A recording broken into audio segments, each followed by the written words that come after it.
Good afternoon. Welcome to the Inside Job podcast with Nate. How y'all doing? Today I have Renee. We just had this whole debate on what to call her. And she's like, call me, the full. So you'll have to tell your full name because I just know you as Renee. So trying to figure that out, it went in and right out the other. So my bad. No, that's fine. But what's your name? What's your full name? So everyone knows I'm Zina Renee. Zina Renee. Yeah. And y'all, that was so easy. And I couldn't get it. So apparently it's not. A lot of people call me Zina. I was like, it's not my name. Yeah. It's not me. So does it have an accent mark? Or Zina doesn't. It's just Zina. And okay. So, they say the English, American people mash up stuff. So if it's like in another nationality, okay, it would be Zena. Oh. And so a lot of people tried to associate it with Zina, the warrior princess. Mm-hmm. Mm. I'd kind of be like, and how does she spell her name? Yeah. It's not an I. Yeah. So Zina. Okay, all right. How you doing today? I'm good. You doing good? Yeah. What you up to? Living my new normal. Living your new normal. Living my new normal. Okay. Yeah. And so I asked you to come on so that we can kind of talk about the healing journey. You lost your daughter. Yes. And so let's start there because obviously this new normal is probably due to that. Yes. Is that correct? Yeah. Okay. So my new normal is because a part of me is not here. And oh my God, you're gonna make me cry. we got you. I was just crying last week, so you're in that's good company. The new normal because I'm not whole. A part of me is gone. Okay. And I had to get to this new normal. Okay. My daughter passed in 2024. Ooh, so that's very recent still. The 27th of April was her 2-year anniversary. Oh, wow. Yeah. Okay. Sorry about that. That's hurtful. I know. Yeah. So 2024, you're still grieving probably and still recovering? I am, I would say maybe 6 months into my new normal. And I say it's my new normal because I had created my own reality. Where's the chair? Yeah. Where's the chair? These leather pants. I'm sorry. I had maybe 5 months after my daughter's death, I went to work and quit my job. Made my home very comfortable to where I didn't really have to leave. The world makes that easy because you can order absolutely everything. And I knew myself well enough to act how I needed to act in front of people. I came and talked to you a little bit, and it was a whole facade of who I knew I needed to show people. But behind closed doors, I was struggling. Wow. So when you say, was it just like depression or you just was grieving? And you just didn't want to be out in public, didn't want to see people, didn't want to be around? I don't know what to call it. I don't know what to call it. It was, I don't know if I just didn't want to face reality, that I knew she was gone. I don't know if it was just me being strong for my other children, my family, or if I needed to be, I know I needed to be strong for myself. So yeah, that part. My mom passed in 2018. Okay. My granny passed in 2019, who actually raised me. Okay. So that sent me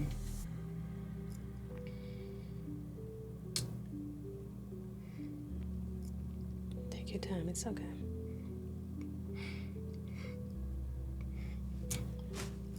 So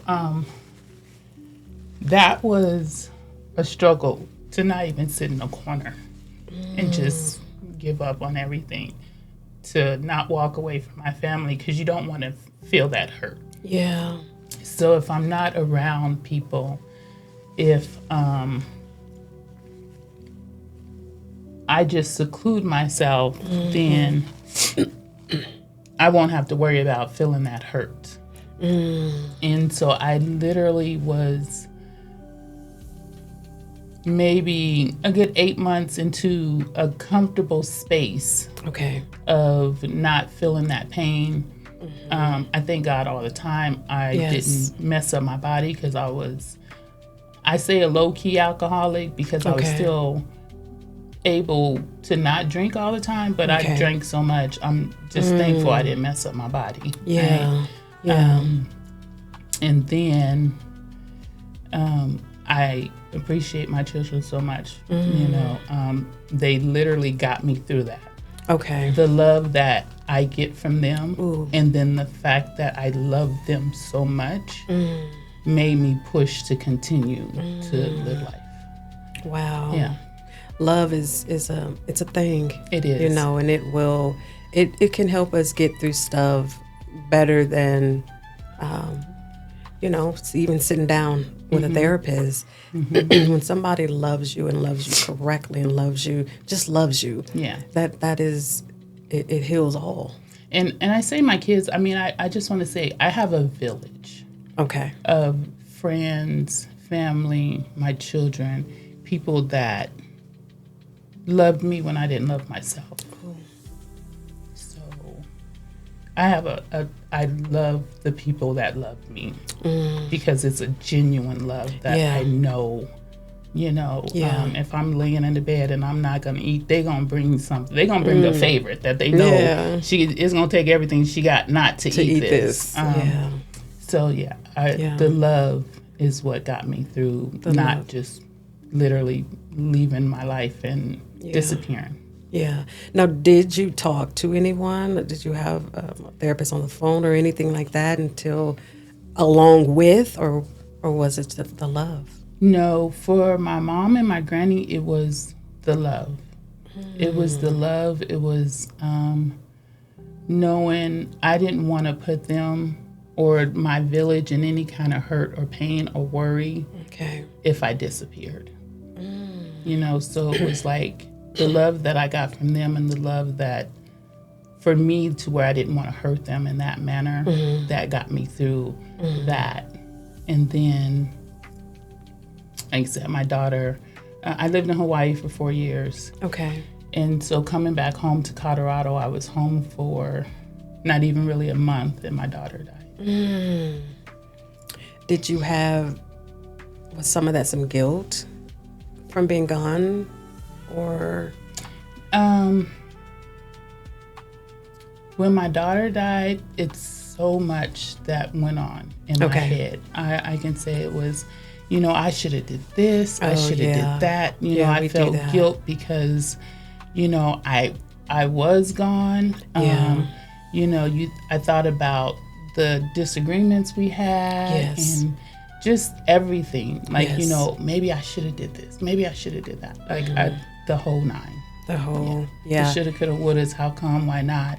You know, I thought about, and my heart really pours out to you. You know, I've lost my mother, and my father, grandmother.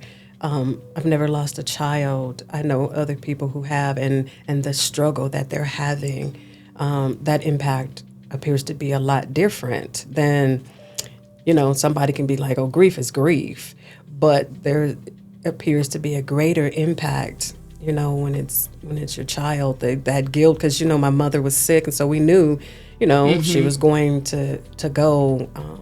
It's not an idea that we outlive our children.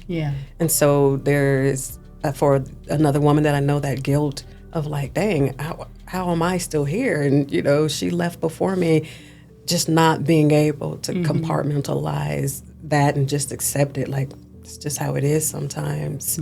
And so when you came back and you was only here a month, and she, you know, she left, were you guys, was she with you at the time? No. Okay. I hadn't, at this point in time, I probably hadn't seen my daughter in 2 years. Okay. But when you got back, did y'all spend a lot of time together before she passed? No. No. Like, I came home and I actually only seen maybe a handful of my family members. Okay. Had the opportunity to see her the day prior, and it didn't happen. And so, yeah, no. Yeah, no. Okay. Okay. All right. Did she have children? Yeah, so she has 4 children. She has 4 children. Okay. Where are the children at? So, unfortunately, the oldest is with her father. Okay. She had a set of twins. They're the youngest 2. They're with their father. And then her second child lives with me and his grandfather. Oh, so they got all split up. I had a 12-year-old, Jesus Lord. How'd I start this all over again? Yeah. Well, I bet that probably makes it easy for him, because this is grandma, this is my mom's mom. Do you all look alike?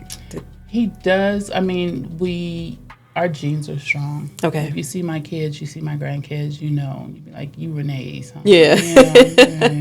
Yeah. I think it's an easy thing for him, maybe because I say that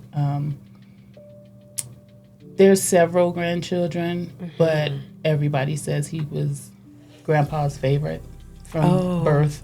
Okay. So he was always with grandpa anyway.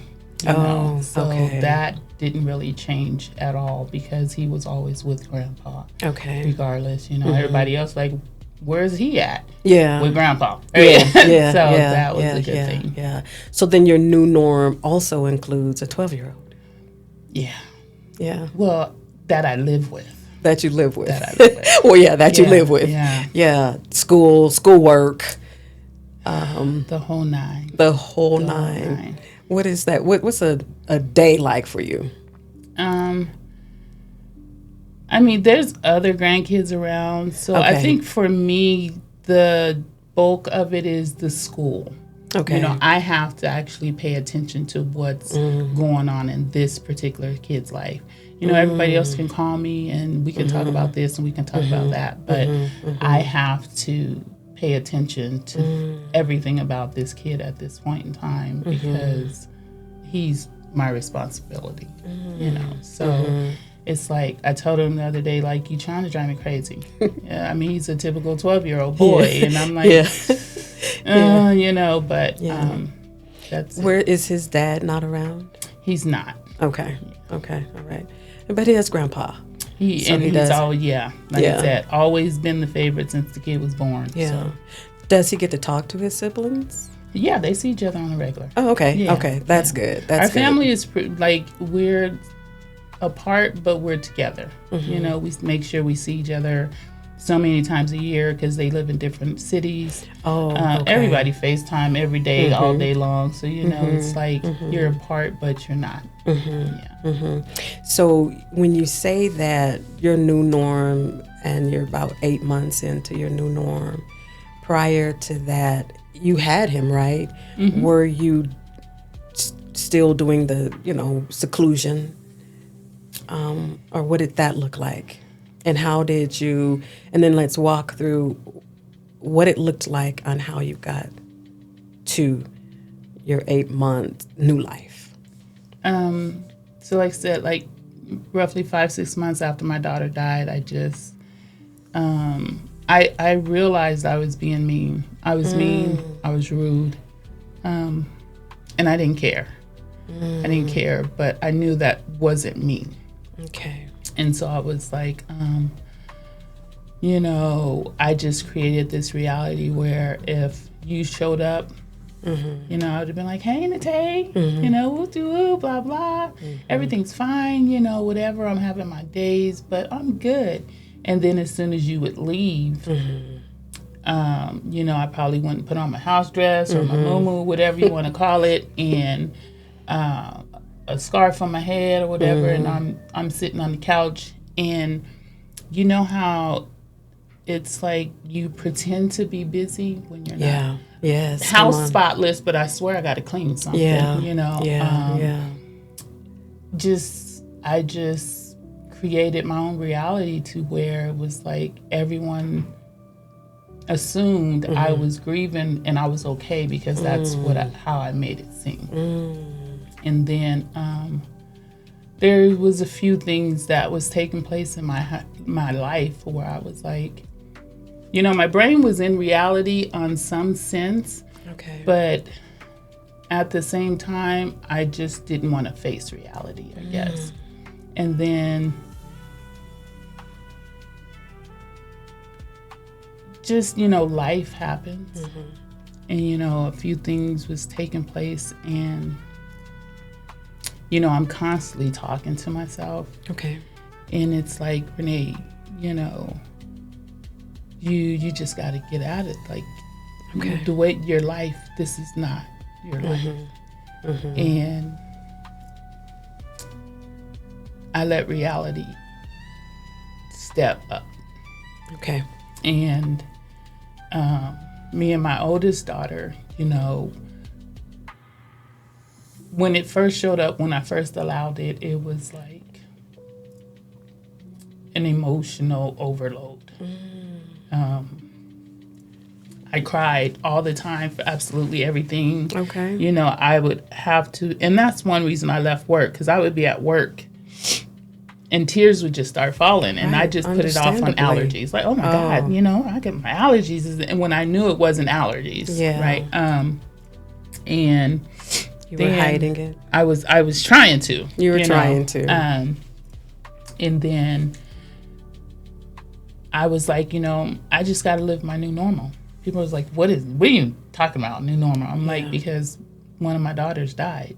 And I have to get myself back out in the world because I'm barely leaving home. I would literally walk out on my porch.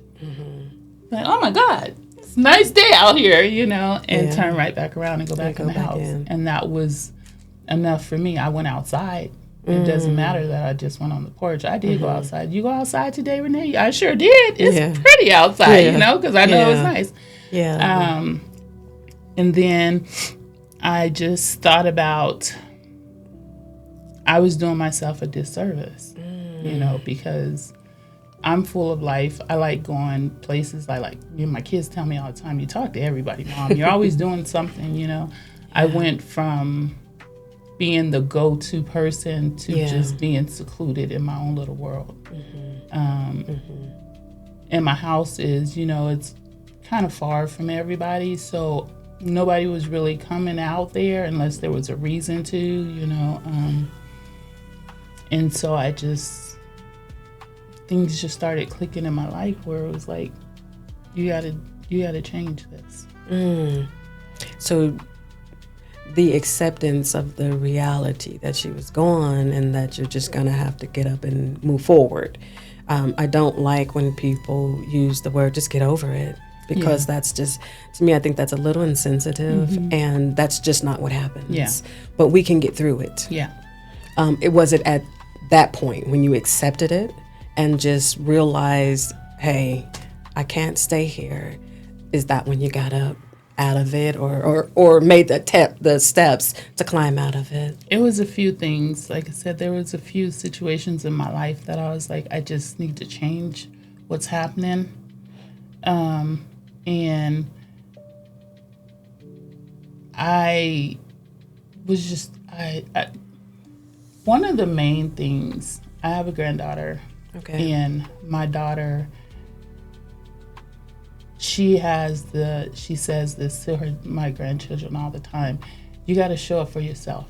Oh, that part. So, my granddaughter had joined a pageant. And this is at the beginning of my new normal. And she came a second runner-up. And of course, I don't want to be second runner-up. I want to win, right? So, she was sad about it. And my daughter was like, as long as you show up for yourself, you got another opportunity to do this again. And I wasn't showing up for myself, so I was like, if I don't show up for myself, who's going to show up for me? You know, people can love me all day long. That's right. Right? That's right. But I have to show up for myself in order for my life to be what I want it to be. That's really good, Renee. I've always been responsible for myself and everyone else, but I'm like, I'm doing myself a disservice because I'm not showing up for myself. So, tell me some things that you were doing different to show up for yourself inside your grieving. So I thought about that, like, you know, what is going to help my mental? Because mind you, I'm a year and a half in of my mentality telling me I need to clean this kitchen when it's spotless. I need to order, you know, like, what you need, girl? I got a stack of it. Because, you know, I just made everything so comfortable, and my brain is telling me, you know, I need to go find a job. But then a TV show come on. Oh, let's watch this. This seems interesting, you know? So I went back to class. I'm in class to get my master's. Okay. Well, good. Congratulations on that. So I thought about showing up for myself. What does that really mean? You know, so I was like, you know, in order to show up for myself, I don't know the word. I don't want to say trick my brain into reality. I just have to maybe rewire my new normal. Reteach, I have to acknowledge my new normal. And so in acknowledging my new normal, I you know, if I'm in the store and I feel like crying, I'm going to cry. That part. And it's okay. It's okay to do that. And it's okay to not be okay. Yeah. So I had to start telling myself things like this. Yeah. You know, and, you know, just allowing my emotions to be what they are. Because it's my new normal. Yeah. And if I don't allow that, I'm not going to change. Yeah. Ooh.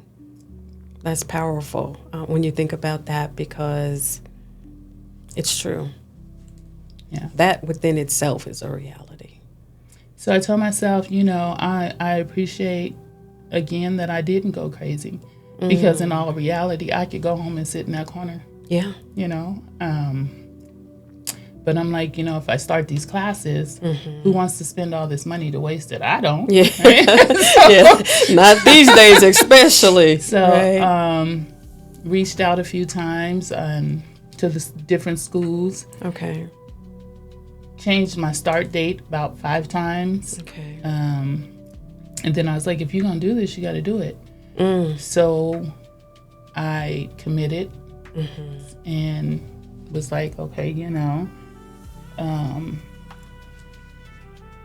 let me just focus, get this master's, and continue on my new normal. You know, I just recently started looking for a job, and you know, trying to go through the process. And you know, one thing that I just heard was you still are allowed to take the time. You don't, I mean, I know it's a new norm and you want to show up for yourself, and you got to start going. So you're taking classes for your master's. You know, you're looking for a job, but don't do so much that you then give up on, you know, you're giving up on the healing process, because it's just a process and it does take some time. Yeah. But if you consume it with so many other things, you lose that opportunity. And we need that opportunity. You need for that process to take its course. Yeah. You know, but that's not to say slow down or stop. But it just hit me like, oh, wait, tell her, you know, hey, don't do too much, so that you can still take care of that self that needs to work through that grieving process. And even, because I came and talked to you a little bit. Yeah. And there was a few things that you had said to me that helped me even now to show up for myself and realize I have to take my time. I have to, because I tell people now that I realize how fragile my mental is. I realize how important my mental is. And I have to show up for myself, because some people are comfortable with you being in that space. And are. Some people are comfortable with you being broken. And are, yes. And you have to not want to be broken. You have to understand. If I need to, I never in my life just take naps. If I feel like I need to lay down and go to sleep, I'm gonna lay down and go to sleep. Right? Yeah. And I've never felt comfortable with that. Like, y'all take naps? Like, where y'all do that at? Yeah. It was never a thing in my life, right? Yeah. But now it is. Like, if I good. need to lay down, then I lay down. That's good. You know, I used to do 50,000 things. If I can only do 5 things today, I'm going to just do 5 things today. And I just, a lot of stuff, I just be like, it ain't even that deep for me. Yeah. You know, if that's what you need in your life, I'm going to let you have that. You know? So. Yeah. And that's the other part of it, is that people around us, you know, just to come back on what you said, that, you know, people like you in spaces where they can manipulate or do whatever, but we also have to, that's their lives, you know, so that's good that you can recognize that, because you can't live for nobody else but yourself. Now, yourself, living for yourself shows up in ways that other people can appreciate. Yeah. But if you don't, you know, do it like solely just for you. I had to get through that too, because people are so used to you, and I'm still in that. They're so used to you showing up for them. Yeah. That when you stop showing up for them because you got to show up for yourself. Yes. That's not something that goes over easy. And they try their, I don't know if I can cuss, but they try their damnedest to make you feel bad because that's you true. Put yourself first. Yes. Yeah. Yeah, that's true. So again, I'm glad to hear that that's something that you recognize and that you can, you know, put the pause, like, not today. You know, today I'm showing up for Renee, like, and that's it. That's all I have the capacity for. I can't be everyone's everything, and I'm suffering here. Yeah. And you're a strong woman. Thank you. You're a strong woman. I knew that when I first met you. You know, I was like, oh, you know, we're going to have to dial back just a little bit, because that, but understanding why and where it comes from, I knew that. But speaking to it, you know, you got to back it down a little bit sometimes, because when you show that, when all that you show to people is your strength, that's all they're going to pull on. And so you don't get the opportunity to show your weakness. And no one's going to check on the strong, you know, because they're like, she got it. She good. And see, when I met you, I was in that self-made reality. And I was unaware that it was a self-made reality. Yeah. I was just being the Renee that I knew I needed to be. And then you knew the situation that was going on. And I was just like, like, I'm just not going to let you do this because you're lying. It was like, you know, I literally told another lady the other day, show up for yourself in whatever capacity that is. You know, just because, and just continue to show up for yourself. That part. You know, just continue to keep reality at the forefront and let people understand, for my mentality, this is what I need to do. Because I understand how fragile my mentality is. And just show up for yourself. And either they're going to be there to show up with you, or you're going to have to walk away. Or go on. Yeah, that's true. And, you know, just so you know, I knew that there was a mask when you first came. I knew that there was a mask. Of course, I'm not, you know, as a coach, I'm not going to be like, oh, you lying, girl. You got to gently walk through that, you know. But I knew it. You know, I knew that wasn't the woman that you are. There was definitely some walls up. There was mass. I'm tired of this. This ain't gonna happen. You know, I don't care what you say, girl. This ain't happening. You know, speaking to that situation, but you can't. We can only hide so much. You know, and I didn't know you. That was my first time meeting you. I was like, okay, I know there's some hurt here. There's some walls here, so I have to tread lightly. And let me just say, I appreciate you. When you stopped coming, you know, you had gotten to a place where you're just like, you know what, right now this just isn't for me. this just isn't for me. And I can appreciate that, because don't come and waste my time and yours.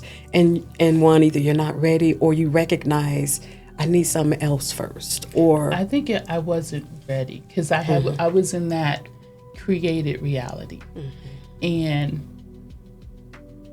I just, with what was going on, okay,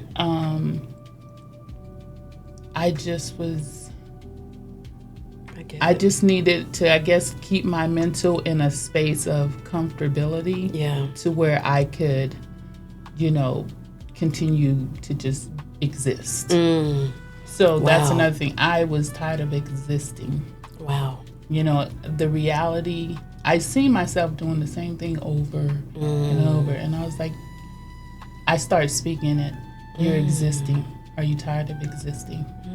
And then like that pageant thing happened, and it just kind of hit me. Like, I got to show up for myself, because she's continuing to show up for herself, regardless if things aren't going the way that she wants. And then I came up with, when I start saying it, people are like, Renee, why are you doing this? Oh, this is my new normal. Your new normal? Yeah, my daughter died. And they're like, you're just like, I'm going to cry when I say it. Yeah. I'm going to cry because I'm feeling it. Yes. But it's my new normal. And I have to live in that new normal in order to move forward. Wow, that's strong of you to be able to, because Rick, I think a key part of new realities is acceptance. You have to accept that. If you don't, you will stay in lower frequency. Yeah. But when you begin to accept what it is, then you move forward in that newness. That's just what it is, right? Yeah. And then her siblings, of course it hits us. It hits all of us. Of course. But one of them, I said, if I don't pull myself out of this, I can't pull her out of it. You can't help somebody if you don't help yourself. So, I'm like, in order for me to show her it's okay to live a new normal, I have to live that new normal. True. Yeah. Yeah, that's true. Huh. That's how are they doing? Do they speak to anyone, or are they kind of like piggybacking on your show up, that they're like, okay, mom's got it, we good too? No, actually, everybody's walking through it. There's one of her oldest sisters. She was the fourth child of 6. So one of the older sisters just, it's like, if I could say she was in a worse stage than me, then that would probably be, the right wording. But just, she's part of the, part of my reality of the new normal. Because in order for me to help her get better, I got to get better. You have to get better. Okay. And everybody else, a part of us is missing. So just talking about it, of course we're still, I don't like to call it grieving. That's why I said my new normal. Okay. It's my new normal. Okay. I don't know when or if I will stop crying. She's not here. Yeah. Right? And there's the birthdays, there's the barbecues, there's the just cuz, holidays, just and all whatever. Kind of stuff. Yes. So, the tears will probably always be there. Yeah. And so that's why it's a new normal that we just live through. That's good. I'm glad that you said that, because the new normal does not always mean that it's going to be absent of the crying. And that's just the new normal. It comes with these tears. Yeah, my new normal today is good. You asked me to do this before, and I was like, there's no way I'm going to do that. Yeah. And then I thought about it, and I said, Renee, this is part of your new normal. Yes. This is your life. Yeah. So maybe talking about it can help someone else. Oh, absolutely. I 100% believe that when we share our testimonies, even as we're in the struggles, that it is helping someone else who may be there and then maybe like you said, I got to show for myself, and just how it penetrated you when with the pageant thing, and you were like, oh, you know what? She's showing up. I got to do this too. That same thing, they call it the breaker anointing, and that same exact thing is going to help someone. I guarantee by you sharing your story that it will help someone else who is in a similar situation. Or even just going through, period, because showing up for yourself doesn't have to be just because you lost a daughter. Yeah. It could be anything.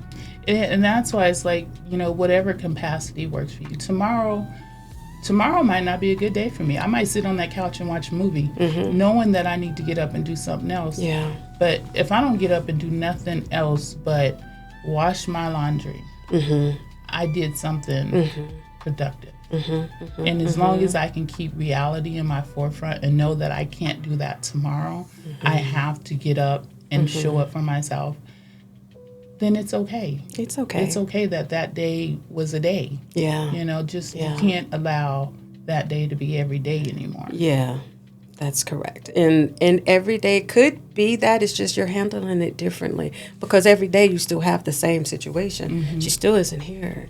So that's every day. Yeah. But your choices and you choosing to be like, yeah, this is still here, but today I'm gonna do something different. Today I'm gonna do something.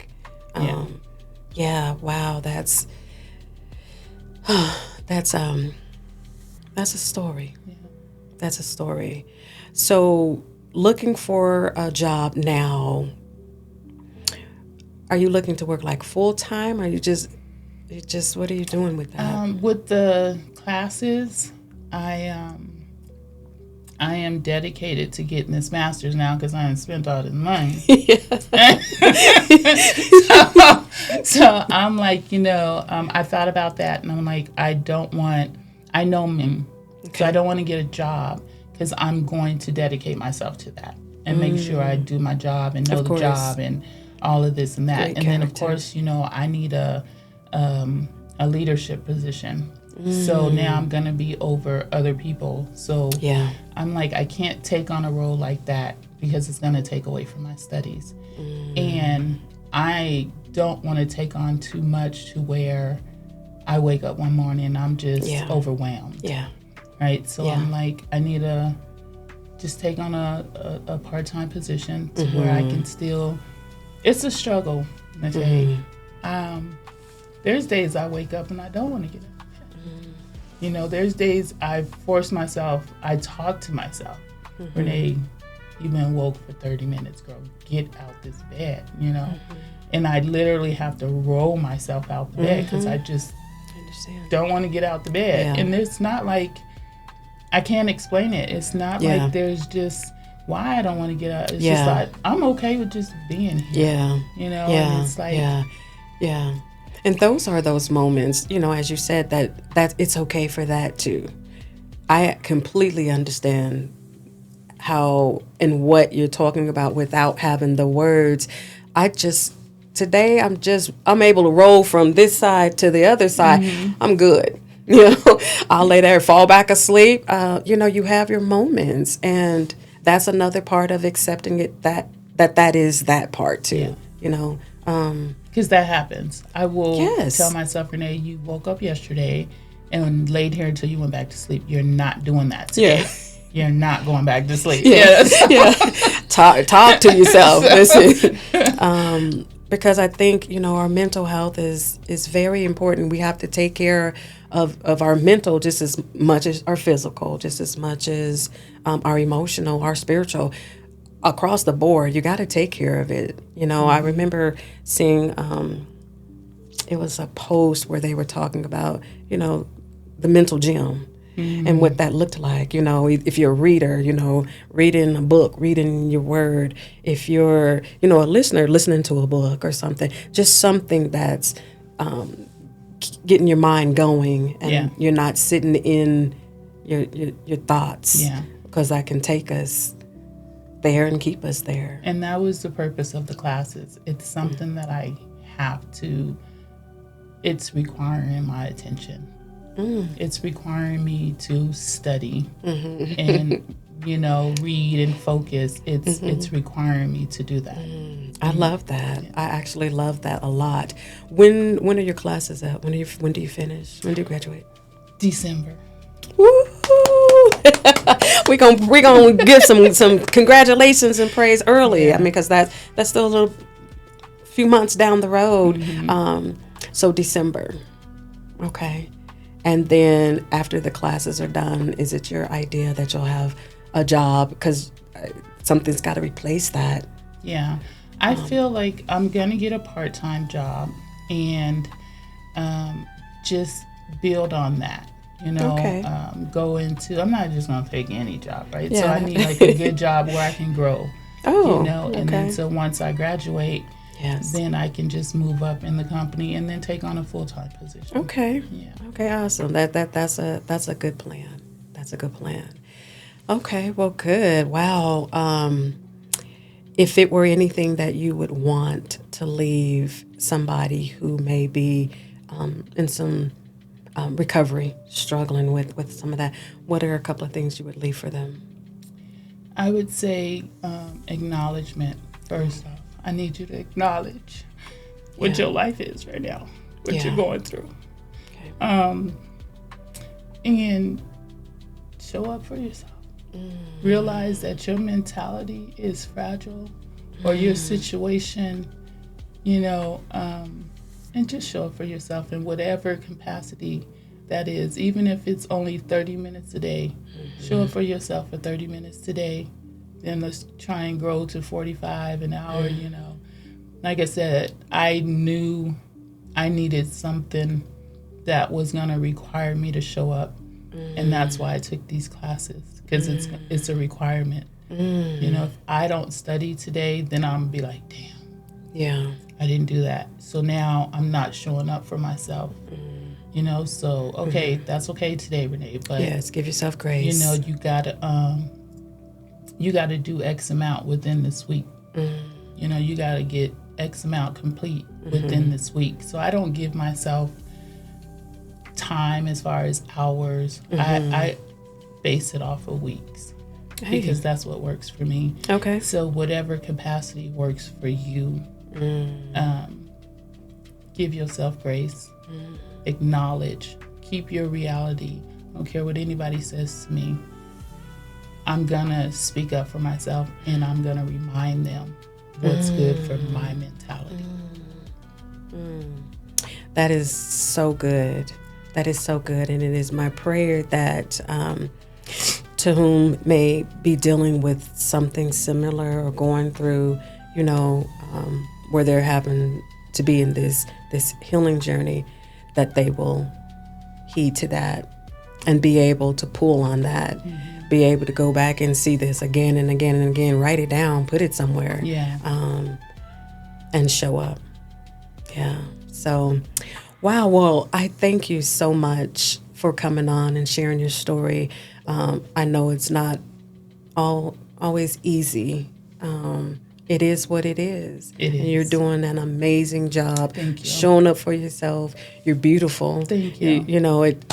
I don't know, it's probably not that hard to not, because you're just a naturally beautiful woman, but you can't tell that.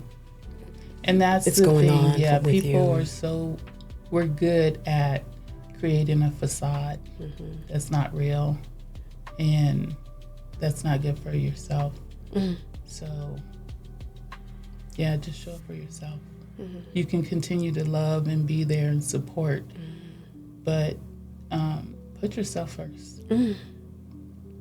It's okay to put yourself first. It's okay to not be okay. And it's okay to put yourself first.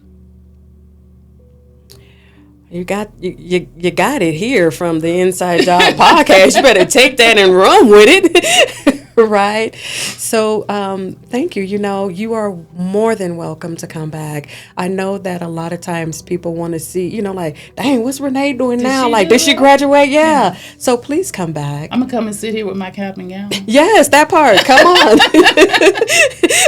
My producer is also a photographer as well. Yeah, so Yeah, some real nice stuff, you know.